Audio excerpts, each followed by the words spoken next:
Reports from beyond the stars. I'm sorry, ma'am. The video is addressed to your sons Edward and Peter, not to you, the receptionist says as he gets glared down by the woman in front of him.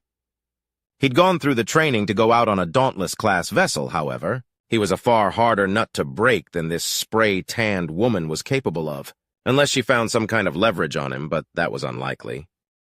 I am his wife. Former.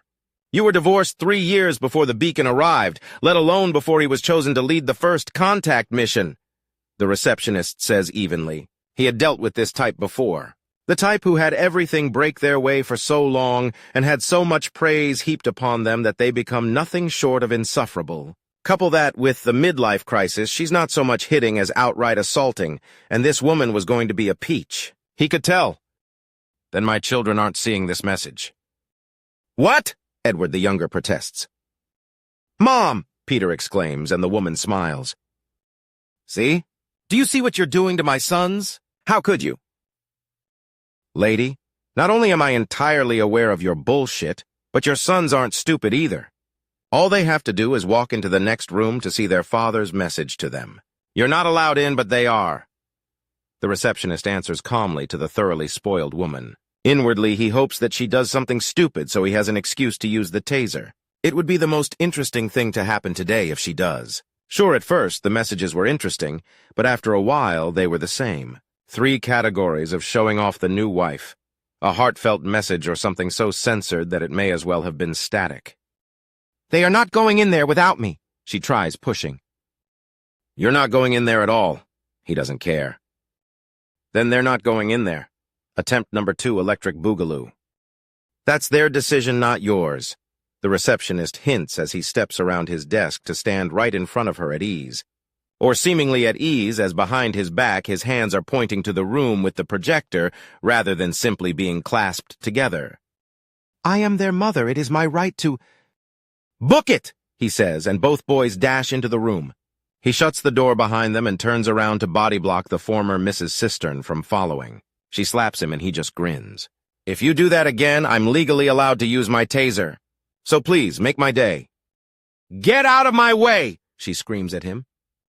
Miss Lawrence, please calm down, the receptionist says honestly, hoping she doesn't. Calm down? Calm down! She screeches at him as he wonders what the hell Admiral Cistern ever saw in this woman. A white noise generator kicks off and drowns out the drama happening in the room next to them. Yikes, Edward begins. Yeah, Peter confirms before nodding as the message starts. It's Dad. Did he always look that old? Edward asks, and Peter snorts. People grow older, what a concept! Peter sasses, and Edward smacks him in the side as they both sit down. My sons, my boys. While this message is going to be vetted time after time, what's in here is meant for you, Admiral Garfield Cistern says after his image appears on the projection. Things are not as I assumed. I thought many things.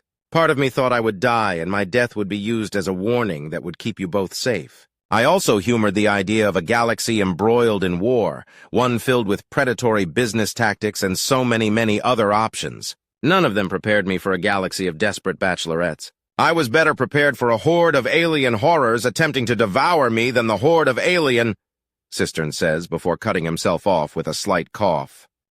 We both know what he was about to say, Edward says with a grin, and Peter chuckles. Well, suffice to say there is opportunity and enough stability for there to be other arrangements. Other arrangements? Peter asks. I plan to make things easier for people to leave cruel space. Easy enough that those without training can join us here in the stars. We need more than just military men out here, engineers, scientists, and artists. Our children. You two, I want you both out here with me. But the way is not ready yet, and it won't be for a long time. When it is ready. When the way is clear, I want you both to join me. I'll be building up the resources and technology to make it happen. It will be years, though. Years where things change, where things move and alter.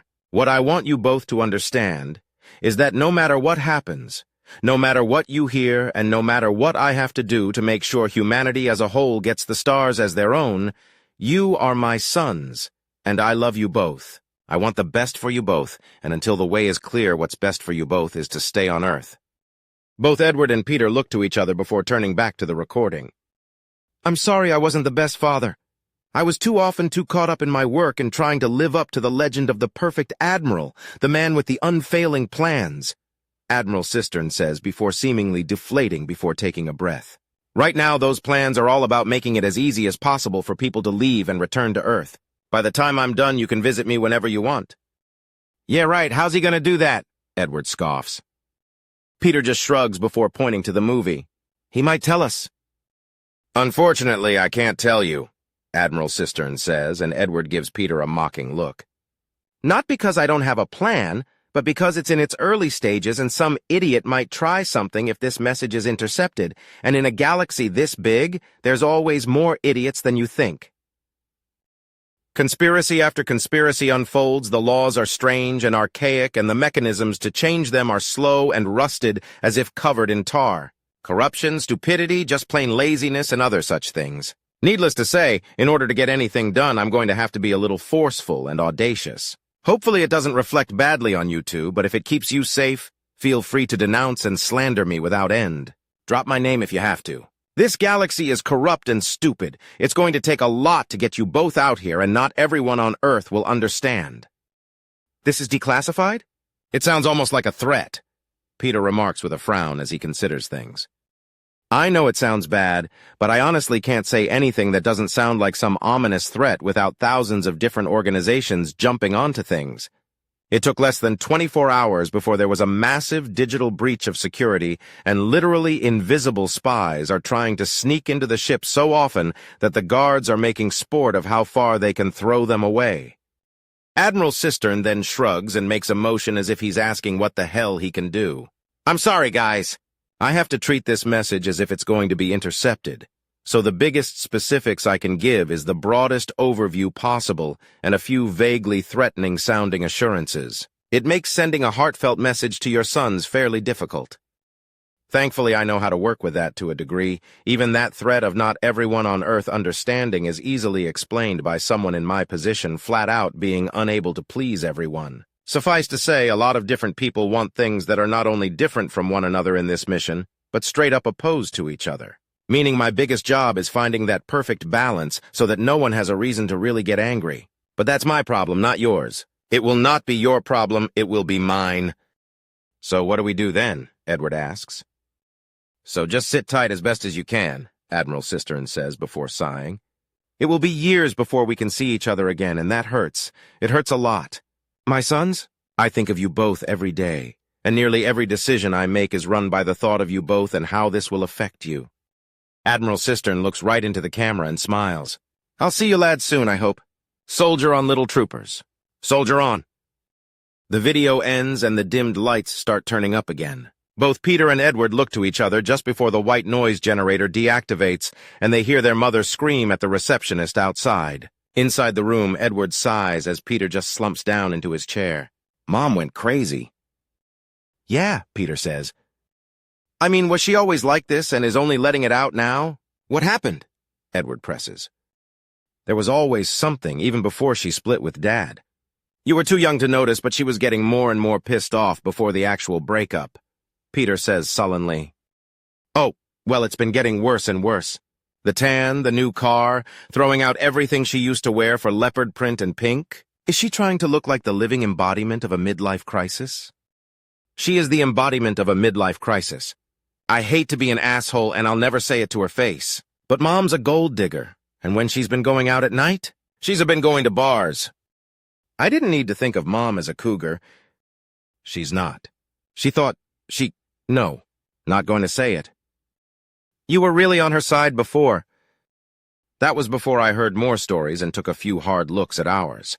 Mom's still Mom no matter what she's done, and what she's done is horrible.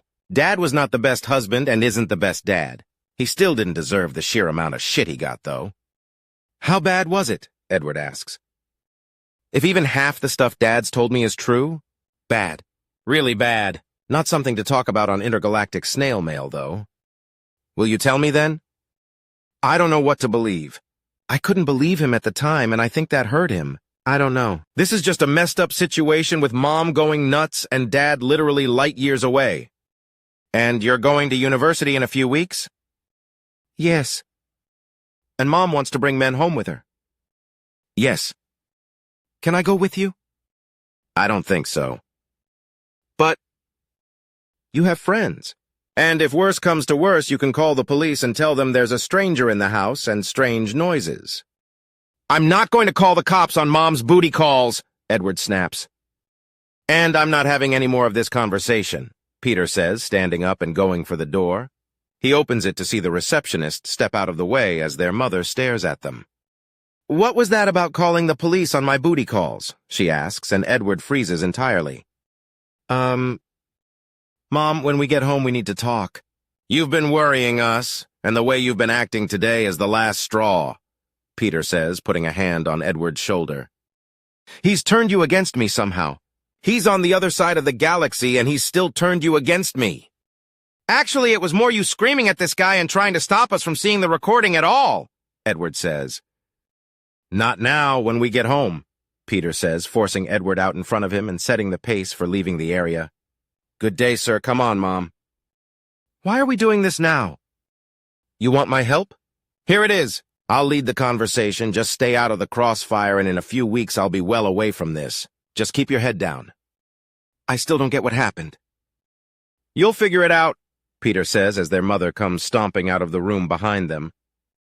Just tell me, Edward says, and Peter sighs and leans in. When she split with Dad, she did it as his enemy and refused to think well of him.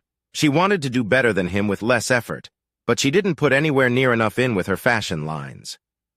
Now he's in a ridiculously influential and wealthy position and likely beating off supermodel-level women with a stick. She's pissed, Peter whispers to Edward. Oh, wait, why's she pissed about that? Edward whispers back. I don't know. She just is, Peter hisses. What are you two scheming about now? The bounty hunters. Don't pull the trigger, squeeze it. It should be almost a surprise when the gun fires. Mustard advises Roth as she tries to get used to the handgun she's been training with. Why do we need to do this again? We're Mara. We have poison in our... Andrea begins to say, and Mustard grabs her by the hand and outright licks her fingers along the nails, making sure to get a dose. Because I get more kick out of cough medicine. Poison may not be a common trick with all the axiom everywhere, but that doesn't mean it will always work. Even if I was a tret that would just make me kind of woozy for a while. Your poison is meant to debilitate and numb smaller prey and slowly build up in larger threats until it creates a fatal mistake. And if I charge it with axiom, then that little lick would have laid you out for days, Andrea says before smirking. Not to say I don't mind the attention on my fingers. I rather think my nails are quite the lovely shade of green. All natural, too. Our family's got it good, Roth says before letting out a squeak of surprise as she fires the handgun, and she moves to toss it up and away, but Mustard catches it without even looking. It's just a tool, Roth. No need to be afraid, Mustard says, flicking the safety on before anything silly happens and holding it to her. Care to try again? Until I can use these things as well as you can, you bet I will, Roth says, all but snatching the gun out of his hand. Thankfully, with the safety on, no one is hurt with the careless handling of the deadly weapon. Be gentler with it. When a gun is loaded, you have to treat it as if it's going to go off at any moment. But you said to not be afraid of it. You're not afraid of the vacuum of space either, but that doesn't mean you're going to hurl yourself out an airlock. There's a difference between not being afraid and being reckless, Mustard says calmly, and Andrea scoffs. I still don't get it.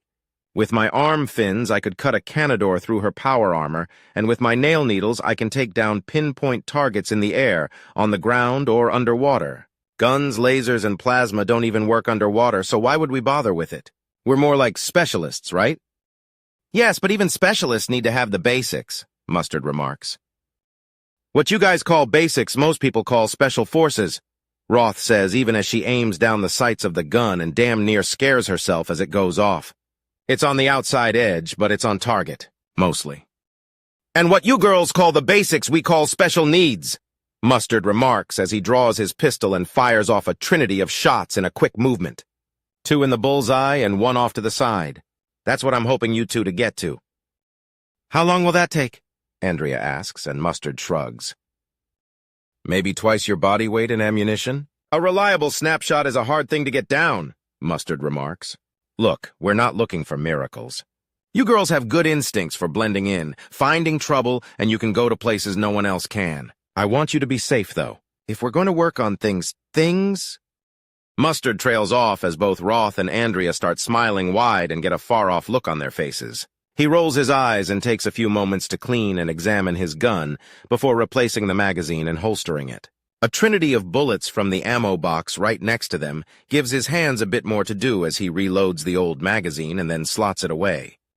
It takes a few more moments for Roth and Andrea to come out of their happy places. So we're going to keep doing this? Do we have to? Roth asks. Yes! Training is important.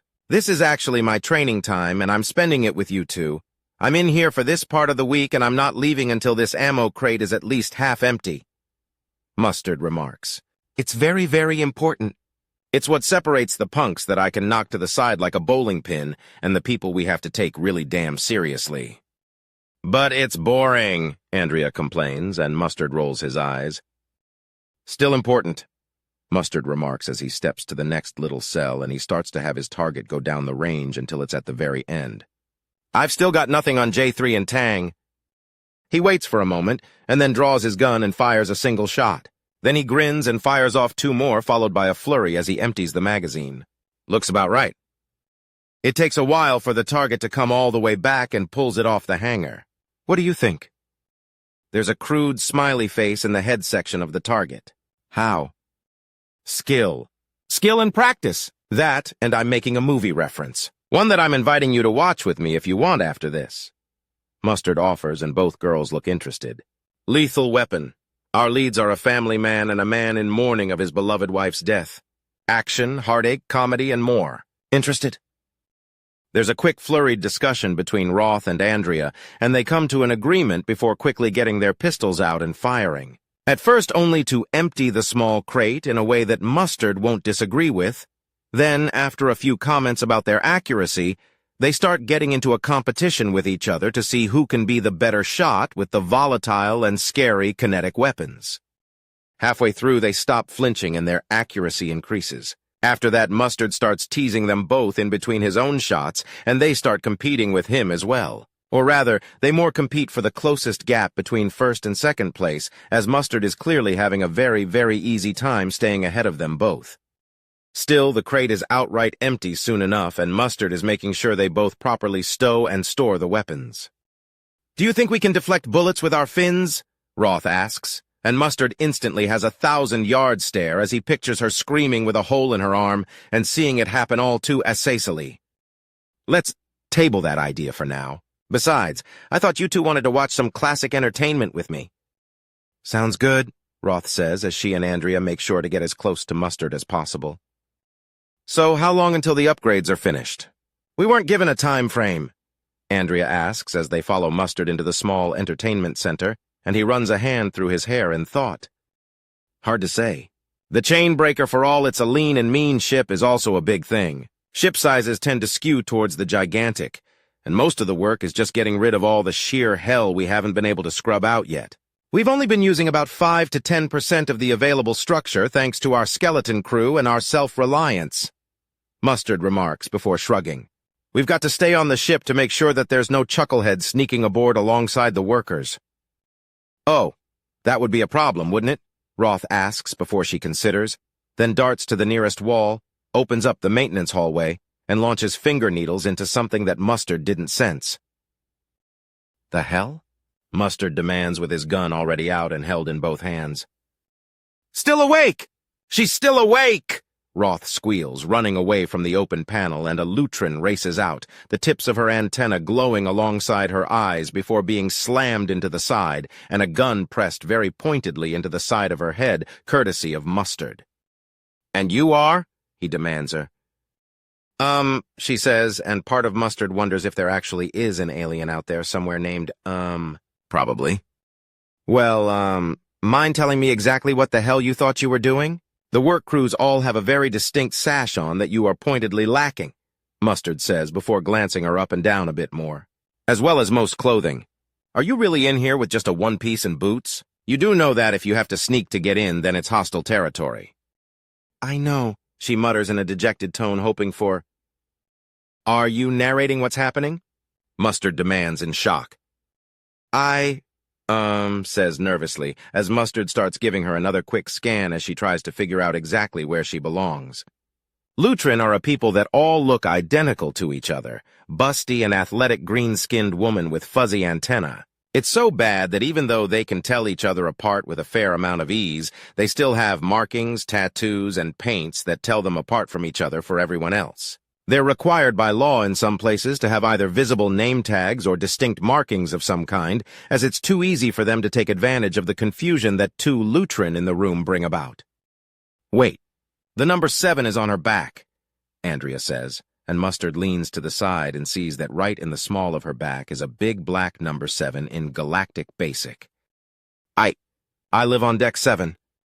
Honey, let her go. She's one of... Roth begins, and Mustard pulls up the gun and nearly grinds it into something utterly invisible directly above him. Around the muzzle of his gun, a black carapace slowly unveils itself in midair and spreads to reveal a jet-black insectoid monster woman wearing a dark pink sweater that covers her up to decency, and like a splash of blood, her lips are painted bright red. Of course, decency and child-friendly are different things when you look like you're smuggling a quad of watermelons under your oversized sweater. One of the huntress Isma's daughters. When I felt her presence, it all clicked, Mustard says softly before letting go and then looking right up at Isma before he sniffs and holsters the pistol. I nearly killed you. This weapon can and will pierce your exoskeleton, and from that angle your brains would be scrambled in the most literal ways imaginable. He steps back and gives the enormous Dzetin room to reach to the floor and right herself quickly to tower over him like a behemoth of both primeval hunger and lust. If not for the clearly amused and playful quirk of the single facial feature that Mustard can read, he would have already hit the panic button. I am again intrigued human. How did you sense me? I was invisible, inaudible. I cast no wake in the atmosphere and left no scent behind. I moved so carefully that there wouldn't be any tremors. I foiled all 5 of your basic senses, and you have little to no experience in sensing through axiom. So how did you know I was there? How do I know I'm not going to regret holstering my gun? Mustard volleys back, and Isma's smile goes from amused to dazzling with a massive array of teeth on display. She then slowly reaches for something in her massive sweater and pulls out a small disc. She taps it, and it's a recording of Pukey. I welcome you and your daughter to my ship, Miss Isma. It's the least I can do after you saved my life. Actually, if you could go around and give my boys a bit of a brush up on their stealth detection, I'd appreciate it. We need to make sure no one's slacking off, ever, the hologram of Pukey says, and Mustard groans. Does that suffice? Isma asks and gets an unimpressed stare from Mustard that sends her into giggles. I'm nearly 8 times your size, armor-plated, stealth-capable, strong enough to rip you to pieces and have more kills to my name than you have hot meals. That just means the severed head goes on the mantle and not into the incinerator. Is there a point to this? Mustard asks, and she giggles all the harder. Yinish, Isma orders her daughter, and the now fairly intimidated Lutrin hides behind her Dzetin mother. I thought I had your measure. Then your captain impressed me, now you've impressed me. She shifts around Mustard as she does this, and both Roth and Andrea are only a few steps away but uncertain of what to do. Meaning you're here for more answers. Which is why my finding you with all 5 of my senses foiled is so interesting, Mustard says softly. Oh my, yes. It's something that's rarely seen. There's no proper name, but for a race to seemingly have it on the regular? Such an instinct for playful stealth, such viciousness and determination in battle, such endurance and such an ability to sense danger, Isma says before tittering. You only sensed me when I was about to move. There was nothing else that changed. I was perfectly hidden until I planned to do something. You're going to be testing the rest of the crew, aren't you? Oh my, yes. Try not to get killed, Mustard says, and Isma titters. I will. Come along, Yinish. We've got to meet the rest of the men, Isma says, reaching up to the ceiling and grabbing her fully grown but much smaller daughter as she rises up and turns invisible with her little girl in her arms. Then they're both gone to each and every sense. Mustard reaches under his shirt and pulls out smoke grenade and tears the wire out. The massive gout of bright white smoke which he directs down the hall highlights the still-present Isma and Yinish. He quirks an eyebrow, and the invisible alien matriarch scuttles away on the ceiling, giggling hysterically as she goes.